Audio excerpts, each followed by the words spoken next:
दमानिया यांची पत्रकार परिषद थेट प्रक्षेपण बघूयात। लोकांवर त्यांनी गुन्हे दाखल केले आणि एवढंच नाही, त्यांच्यापैकी एक माणूस हा एक PSI देखील आहे। अशा लोकांवर या माणसांनी अफाट गुन्हे केलेत। माझ्याकडे त्यांचे असंख्य व्हिडिओज आहेत ज्याच्यात ते सरळ म्हणतात की मला 2 मुलं आहेत, ती दोन्ही MBA आहेत। हे मी पोपट गणमत यांच्याबद्दल बोलतेय आणि त्याच्यात ते दोन्ही MBA आहेत।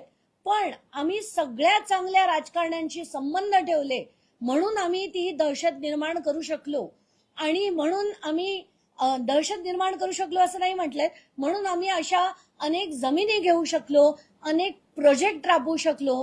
तर शिवम बद्दल त्यांनी कसे तिथे मोठ्या प्रमाणात प्रोजेक्ट्स राबवलेत याची माहिती देखील त्यांनी त्या व्हिडिओमध्ये दिली आहे।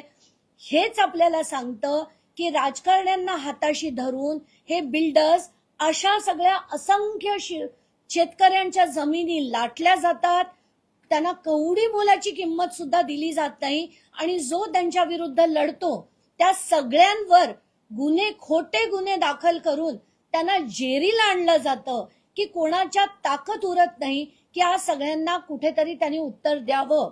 तर पोपटलाल घनवट यांना माझं आव्हान आहे, तुम्हाला हवे तेवढे तुम्ही माझ्यावर गुन्हे दाखल करायचे, गुन्हे तर तुम्ही करू शकत नाही, पण तुम्ही मानहानीचे किंवा कशाचे जे करायचे तुम्ही हव्या तेवढ्या केसेस करा। प्रत्येक तुमच्या केस मधली सगळे डिटेल्स माझ्याकडे आहेत आणि ते सगळे डिटेल्स मी दाखवणार आहे। तुमचा एक संजय चव्हाण नावाचा, संजय उर्फ आनंद चव्हाण नावाचा एक माणूस आहे, त्याच्या नावावर सगळ्या पॉवर ऑफ अटॉर्नी घेतल्या जातात आणि तो त्याचा कसा मिसयूज करतो त्याचे सगळे डिटेल्स माझ्याकडे आहेत। आणि एवढंच नाही तर या पोपट घनवट यांच्यावर असंख्य असे FIRs ऑलरेडी असताना हाच व्यक्ती त्याची समरी करून घेतो आणि याचे सगळे डिटेल्स आहेत। तर मी गृह मंत्रालयाला लिहून हे सगळे समरी झालेले सगळे गुन्हे हे पुन्हा रिओपन करा अशा मागणीचं पत्र मी पाठवणार आहे। आणि ही जी माणसं आहेत यांना मी आत्ताच बावनकुळे यांना देखील फोन करण्याचा प्रयत्न केला, त्यांचा फोन लागला नाही, पण मी बावनकुळेंना या सगळ्या लोकांना त्यांच्याकडे पाठवणार आहेत, ज्यांच्या सगळ्या जमिनीच्या व्यवहाराची पुन्हा चौकशी करून योग्य तो निर्णय घेतला गेला पाहिजे। आणि अशा जे बिल्डर्स आहेत जे असे लाटण्याचा प्रयत्न करतात त्यांची राजकीय ताकद वापरून, तर त्यांच्यावर कारवाई सक्त झाली पाहिजे अशी माझी मागणी आहे। एवढंच नाही तर धनंजय मुंडे आणि यांचा काय काय संबंध आहे, कसे कसे व्यवहार आहेत, आर्थिक व्यवहार किती आहेत, या सगळ्या गोष्टीची चौकशी झाली पाहिजे अशी देखील माझी मागणी आहे आणि ती लवकरात लवकर व्हावी असे मी आव्हान मुख्यमंत्री आणि वित्तमंत्री या दोघांना करते। शेतकऱ्यांचा छळ झाला म्हणताय तुम्ही, मोडस ऑपरेंडी कसं होती, म्हणजे कसं छळ करायचं आणि कधी वर्षापासून हे सगळं गेले 10 ते 12 वर्ष ते करतायत असं त्यांनी व्हिडिओमध्ये म्हटलंय, पण खरं तर हे 2004-5 सालापासून त्यांनी सुरू केलं आणि इथे जे बसलेले सगळे आहेत यांचे व्यवहार सगळे त्याच काळात झालेत। सगळं खोटं दाखवलंय, मय्यत व्यक्तीला जिवंत दाखवून डॉक्युमेंट केली आहेत, जे जिवंत आहेत त्यांना मय्यत दाखवून डॉक्युमेंट्स केली आहेत, अफाट घोळ केलेत, अफाट घोळ। आणि त्यांच्या विरुद्ध ना यंत्रणा बोलतेय ना पोलीस बोलतायत, कारण यांच्या पाठीशी सगळे धनंजय मुंडे सारखे राजकारणी आहेत, कारण ते थेट पार्टनर आहेत। म्हणजे कुठली पोलीस यंत्रणा त्यांच्यावर कारवाई करेल, कारण धनंजय मुंडेंचे ते थेट पार्टनर आहेत आणि यांचे किती कसे त्यांचे काय काय डील्स आहेत हे देखील मी काही काळात आता पुढे काढणार आहे। तर आताच्या घटनेला मला आव्हान करायचंय सगळ्यांना की ताबडतोब या सगळ्या प्रकरणाची चौकशी करा। आता मी विनंती करते मीरा सोनावणेंना, त्या बोलतील आणि त्यानंतर या चित्तेताई बोलतील, तर रिक्वेस्ट करते माध्यमांना की त्यांचं बोलणं देखील आपण रेकॉर्ड करावं। नमस्कार।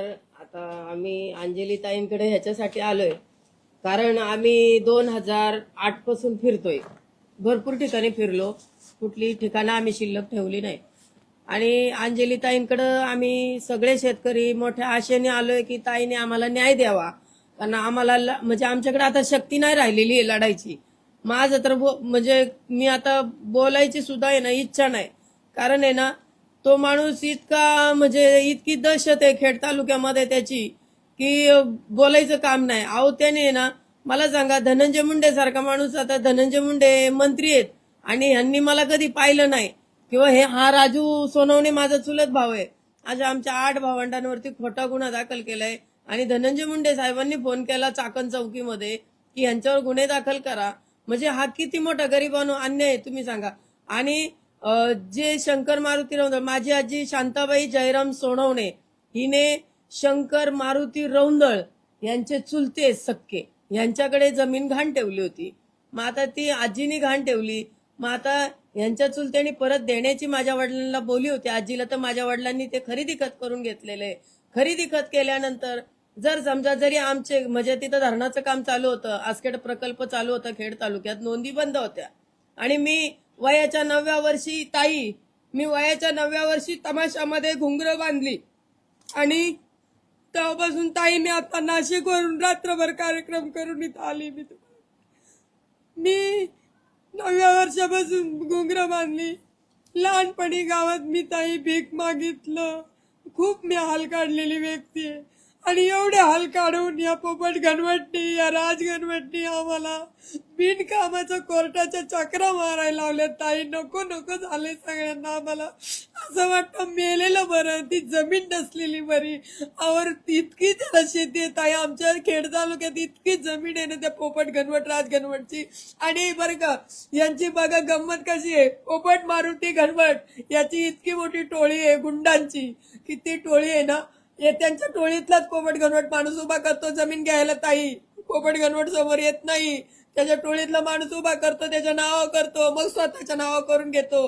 ज्या वेळेस आमच्या सारख्यांवर गुन्हे दाखल करतो त्यावेळेस त्याची मुलगी, त्याचा पोपट घनवटचा मुलगी आणि जावई डॉक्टर आहे ताई. मग त्याला आहे ना सोपं कसं पडतं पोपट घनवटला, आमच्यावर गुन्हा दाखल केला की त्याला खोटं सर्टिफिकेट लगेच मिळून जातं दवाखान्याचं, कारण त्याची मुलगी डॉक्टर आहे म्हणून.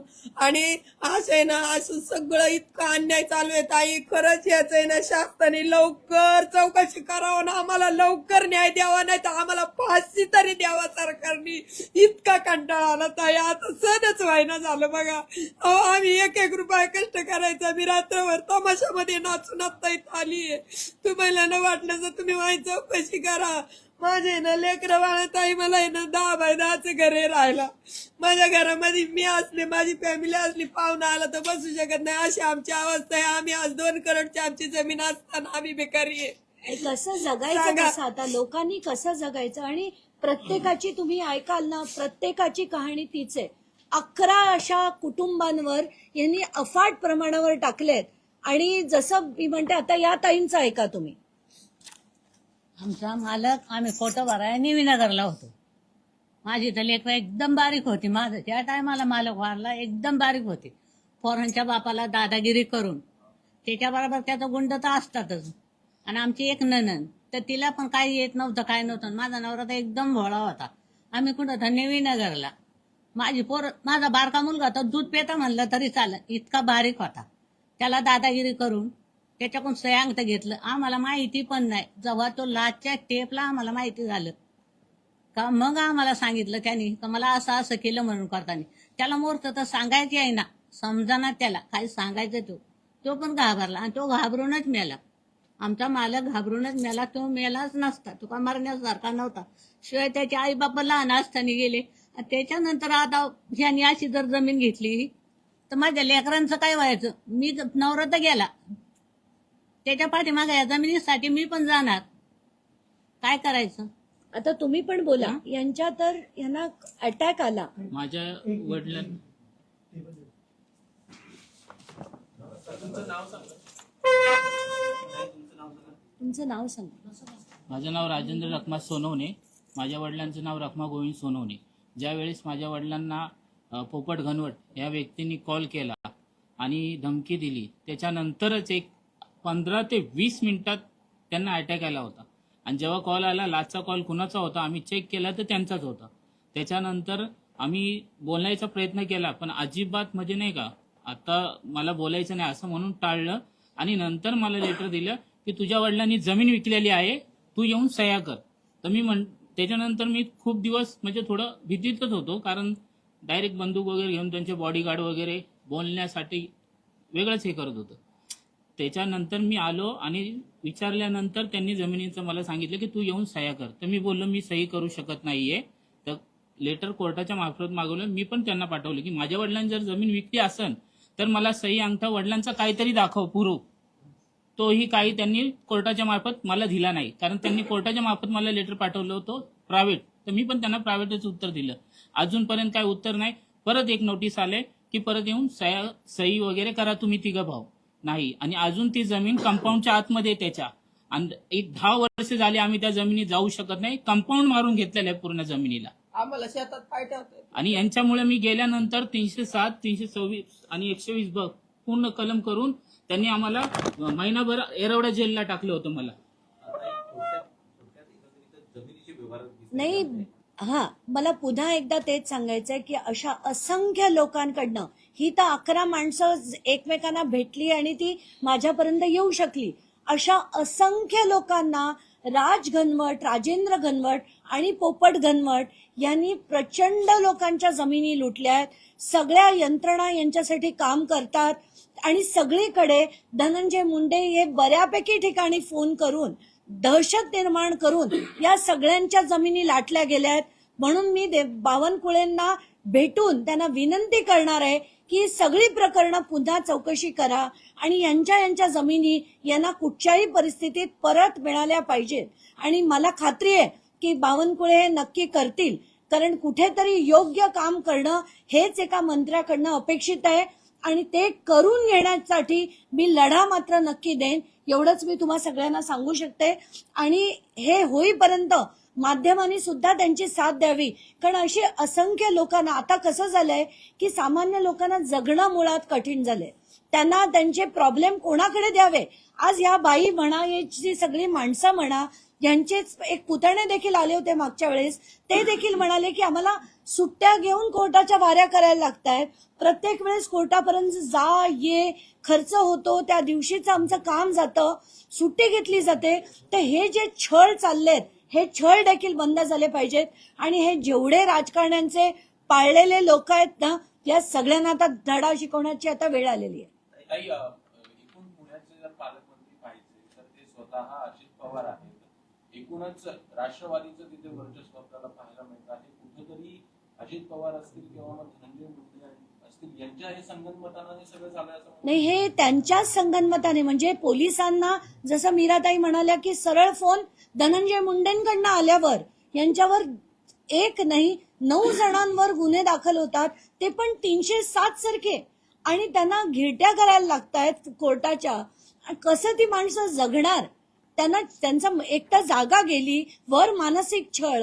ही काही लोकशाही आहे का असा प्रश्न पडतो. आणि म्हणूनच मी म्हटलं की मी हे देखील वित्तमंत्री हे मी मुद्दाम म्हटलं की बावनकुळे आणि अजित पवार या दोघांना माझी विनंती असेल की तात्काळ या सगळ्या प्रकरणांची चौकशी करून त्याच्यावर कारवाई करण्यात यावी, अशी मी थेट आव्हान, विनंती, जे म्हणायचे म्हणा, हे मी या दोघांना करते. थोडक्यात थोडं सविस्तर सांगा, जे एकंदरीत हे खेळबद्दल प्रकरण आहे, किती एकड जागा आहे, कधीचं प्रकरण आहे, काय नेमकं मोडस ऑपरेंडी आणि यामध्ये मोठे मासे पण इन्व्हॉल्व आहेत का, असं थोडं काही प्राथमिक दुसऱ्या नंबर दिसतंय? वगैरे आताच्या घटकेला माझ्याकडे 11 असे शेतकरी आलेत ज्यांच्या जमिनी या एक राजेंद्र घनवट नावाच्या माणसानी आणि त्यांच्या वडिलांनी पोपट घनवट यांनी मोठ्या प्रमाणावर या जमिनी लाटल्यात.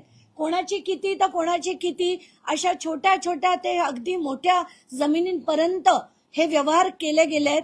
मेलेल्या लोकांना जिवंत दाखवून, काही जिवंत लोकांना मेलेलं दाखवून, आणि ते पण छोट्या काळात नाही. म्हणजे काही माणसं जी 2009 मध्ये जिवंत होती त्यांना 1979 मध्ये गेलेलं दाखवून ते व्यवहार केले गेलेत. म्हणजे ह्याला काही अर्थ नाही.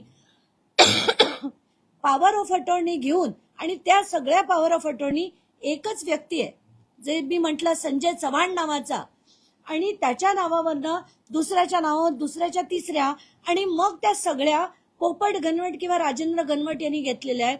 आणि हीच त्यांची मोडस ऑपरेंडी आहे. आणि आज मी तुम्हाला खात्रीने सांगते की हे 11 जे आलेत, आता हे त्या बाजूला गेल्यानंतर असे असंख्य लोक सुद्धा पुन्हा उभे होतील. म्हणून इथे जे जे येतील त्यांची मी लिस्ट बनवून बावनकुळे यांच्याकडे देणार आहे आणि अजित पवार यांच्याकडे देणार आहे.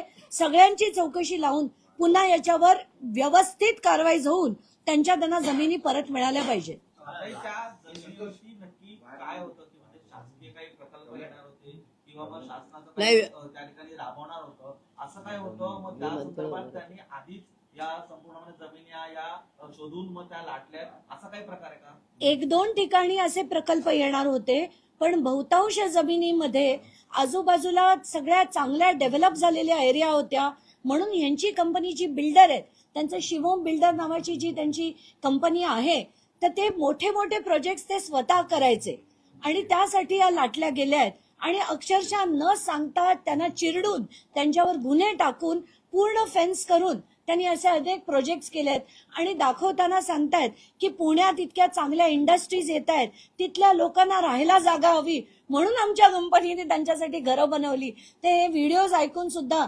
धक्का बसतो आणि असं वाटतं की हे काय राजकारणी आहेत. ताई, हे सगळे जे शेतकरी आज इथे आले आहेत, आपली व्यथा मांडतायत, हे कुठल्या जिल्ह्यातले आहेत की संपूर्ण महाराष्ट्रातल्या वेगवेगळ्या ठिकाणचे आहेत? नाही, हे सगळे पुण्याच्या आजूबाजूच्या ठिकाणाहून आलेले आहेत. त्या प्रत्येक ठिकाणात म्हणजे जसं आपण बघितलं, काही खेडहून आहे, काही चाकणहून आहेत, अनेक ठिकाणून लोक आले आहेत आणि तिथे त्यांचा मोडस, कारण त्यांचं काम जे आहे ते पुण्यात जास्त आहे.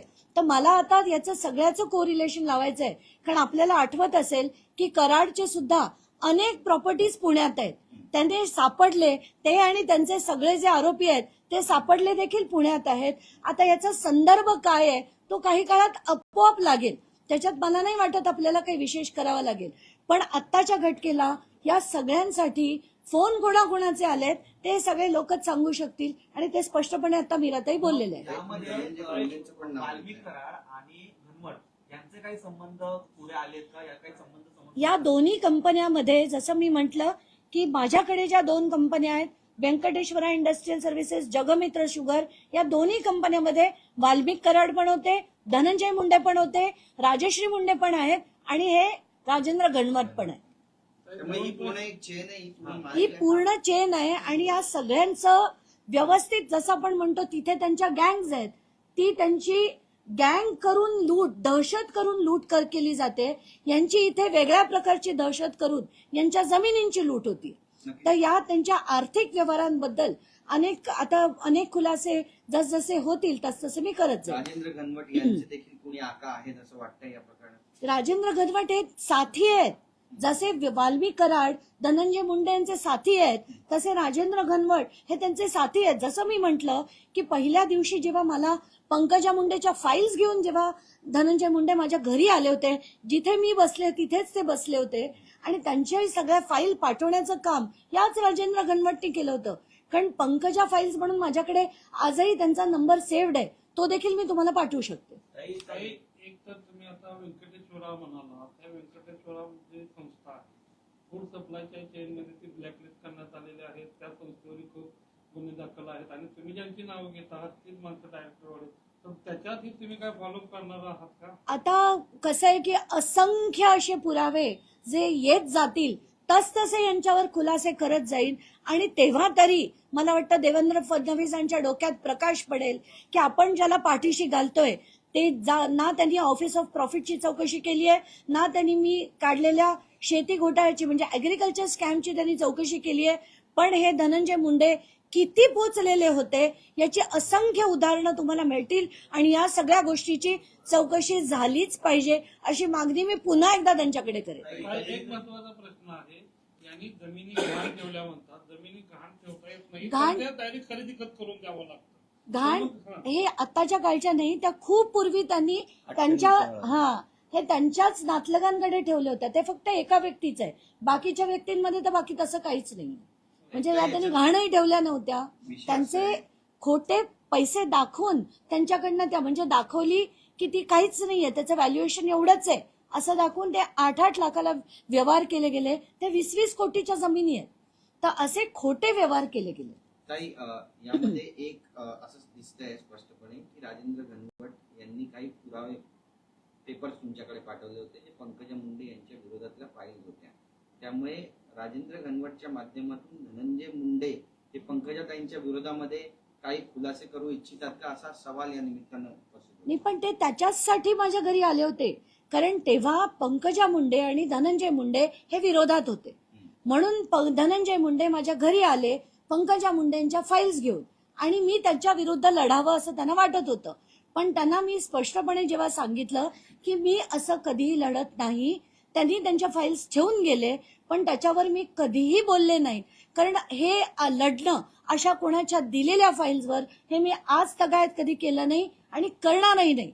जेव्हा विषय योग्य वाटतो त्याचे पेपर्स आम्ही काढतो आणि आम्ही लढतो असं त्यांना स्पष्ट सांगितल्यानंतर ते शेवटी इथे चहा पोहे खाऊन रात्री 10 वाजता माझ्या घरून गेले. धनंजय मुंडे आले होते.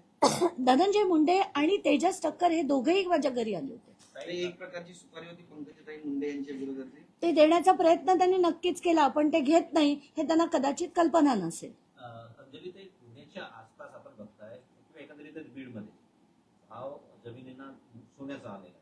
त्या अनुषंगानं या एकंदरीतच लँड माफिया तयार होणं, मग त्याच्यामार्फत दहशत पसरवणं आणि आकाला फायदा करून देणं हा हेतू होता काय? नाही, हा आकाचा फायदा आहे. हा वाल्मिक कराडचा नाही, पण धनंजय मुंडे यांचा फायदा होतोय. आणि याच्याच मी तुम्हाला तेच म्हटलं की याच्यात राजेंद्र घनवट, पोपट घनवट हे जर थेट त्यांच्या कंपन्यांमध्ये आज तगायत डायरेक्टर्स आहेत, म्हणजे दोनच व्यक्ती आहेत, राजश्री धनंजय मुंडे आणि राजेंद्र पोपट घनवट, हे जर असतील तर ते त्यांच्या किती जवळचे आहेत हे मी वेगळं सांगण्याची गरज नक्कीच नाही. तुम्ही 1-2 पत्रकार परिषदा घेतल्या, त्याच्यानंतर धनंजय मुंडेंनी मंत्रालयातून पण पत्रकार परिषदा घेतल्या होत्या, खुलासे केले होते. 4 फेब्रुवारीला त्यांनी एक पत्रकार परिषद घेतली की ते माझ्या विरुद्ध कोर्टात एक मानहानीचा गुन्हा दाखल करणार होते, एक केस दाखल करणार होते. आजपर्यंत मला त्याची नोटीसही आलेली नाही, कारण मी त्यांना कॉन्फिडेंटली सांगितलं होतं की तुम्ही दाखल कराच.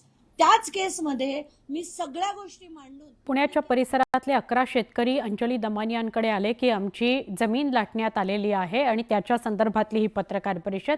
वळूया आपण वेगवान स्वरूपातल्या बातमी